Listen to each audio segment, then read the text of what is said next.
Hi everyone, welcome to video by me, Dalek Destroyer 2016. In today's video I will be reviewing part 3 of Power of the Daleks. So basically, obviously you know the cliffhanger of episode 2 if you have seen it. Basically it ends with the Dalek being alive, moving about, obeying Lysison's commands, and it obviously ends with the cliffhanger, I am your servant, and it repeatedly says it. Episode 3 opens with the same basic thing, and well, it basically just continues saying it, and then everyone in the colony is like, it's amazing, this is like the next best thing.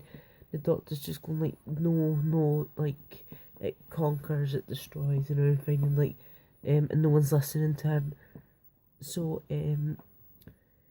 Listen thinks it can do their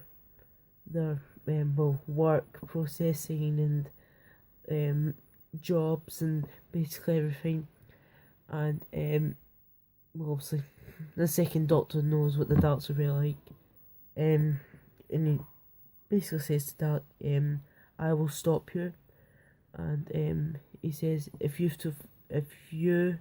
have to obey people's commands, immobilize yourself. So it tells the Dalek to immobilize itself, and it sort of does it. It kind of shuts itself down.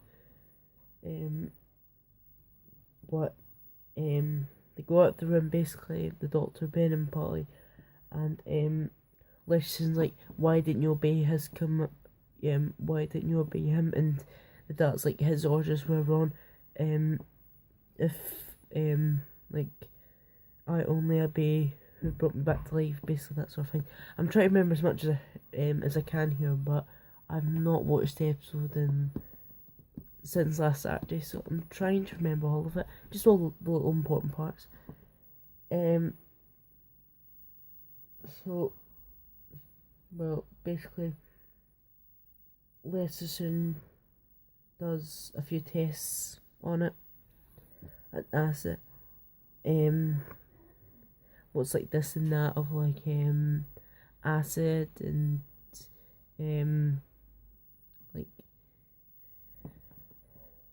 different kinds of chemicals and stuff, and asking this and that of it, and it's also saying like H2SO4Na and stuff, and then the Doctor comes in and like listens like, I don't want any more trouble, and the Doctor's like, I would just like to be friends and everything. He says, the pollen beam, why don't you go and amuse yourself for a little while?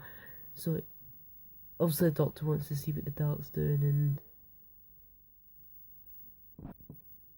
yeah, and basically Ben and Paul leave the room, and the Doctor's like asking the Dalek basically like, like what like he says to Listen, why don't you show me the information it knows? The Doctor goes over to the power supply, and he tries to shut it down. Well, he does.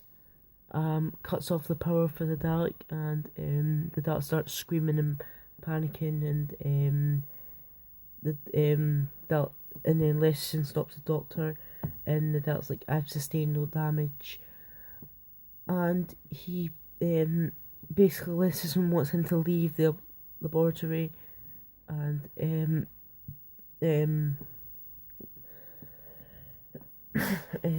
wants him to leave the laboratory. So Doctor leaves and stuff, and the Dalek sees a machine, and it wants to know what it is, and Lewiston's like, this is amazing, you have such a curiosity like humans. And the Dalek's like, if I am to know what I'm supposed to do, I must know how everything works. So basically it's a machine that controls meteorite storm computers, and the Dalek asks how accurate is it, and Lewiston's like, about 70%, and the Dalek says Daleks can make 100% accuracy. It's like, that would be an enormous amount of saving for the colony, and the Dalek's basically like, I need the materials to make it more accurate, and the Lewiston's like, yes, I'll go and get more materials, I'll go and ask the governor, and basically goes, and when Lewiston's left to go and get the materials, the Doctor, and well,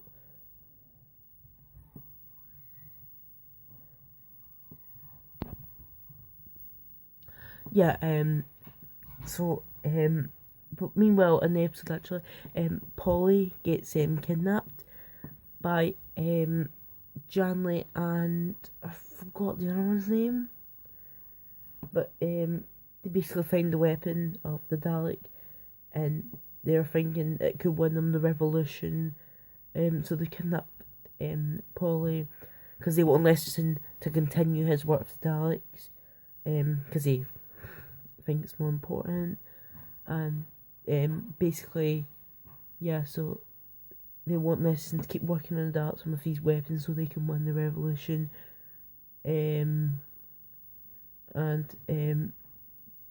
They basically kidnap Polly and they leave a note to the Doctor and Ben saying that if you sorry if you heard a noise in the background there, unfortunately. Basically, so yeah, they said, they basically say in the letter, we, Polly is safe unless you leave Les and the Daleks alone. So they basically want them to leave Les and the Daleks alone to continue their experiments. And well, they've obviously kidnapped Polly, so the Doctor obviously, well, he wants to keep Polly safe basically. And then there's a scene where they go back to the capsule, and a Dalek comes out with no gun, and he basically pushes the Dalek out of the way, and he wants to go and see what the Dalek's doing in the capsule, because obviously it doesn't have a gun, and he's like, Ben, don't be afraid. But then two Daleks come out with weapons, and the Doctor says, when I say run, run like a rabbit, and they both run away. And then the Dalek tells the two ones of the weapons that I have sent to human being for materials, and they're like, and power, yes, power we can store it, and then they do their chant, we will conquer. And so yeah, do the continuous chant of we will conquer, and basically how the episode ends is that Lesson brings back all the right materials that the Daleks need to make it more accurate, and they're obviously building new things, but not for the humans, obviously. They're building weapons for they're building things for their factory, which is obviously inside the capsule and the secret door. So yeah, and then it ends with them, because they know they will, it ends with them saying, we will get our power, we will get our power, we will get our power. And then you can see in Lesterton's face, he's starting to realise that maybe the Daleks aren't what they seem to be, because he sort of starts feeling that he's starting to think that the Doctor's sort of right. I mean, he still believes they're great work. Well, they can help the colony. He thinks they're robots for some reason. Well, obviously, he's starting to realise a bit more that maybe he isn't what they think they are. So I've reviewed episode 3. Sorry if that was a bit shit, but I don't actually like episode 3. It's my least favourite part of the whole thing. So I don't want to talk a lot about it, but it gets better in parts 4, 5 and 6. So yes, I'd just like to show a little collection update. So for DVDs, well, obviously I got the Power of the Daleks DVD, I showed that last week. I got the Remembrance of the Daleks Special Edition. The 10th Planet, finally. I was actually, I saw this in HMV for $9.99, but I didn't want to pay it, so I found it for £7, which was quite good. And the Water Menace, I've heard the reconstruction isn't great, and I sort of watched it, and yes, I do agree. but it includes episode 2, so yeah. The Ice Warriors, The Web of Fear, finally, The Mind Robber, which I've seen and it was good, The Crotons, Survival, The Final Classic Adventure, Attack of the Cybermen. So now my Cybermen collection is now actually complete. I own every classic story, and I will be doing a video soon on my top 5, because I also done with that one. An Adventure in Space and Time, which has the actor, I can't remember his name. No, I can't remember his name, but I know he was in Harry Potter. So I got that. And I watched it. It's absolutely brilliant. 10 out of 10 from me. It's really good, and it's really heartbreaking about how William Hartnell had to leave. I got Torchwood, Series 1 Part 1. I'll also be getting Part 2 and 3 pretty soon. And the longest Doctor Who story in history, if you're a Colin Baker fan, you'll know it just already. Trial of a Time Lord, which contains the mysterious planet Mind Warp, Terror of the Vervoids, and the Ultimate Flow. And obviously, well, I got it. Doctor Who, 50 Years of Patrick Troughton.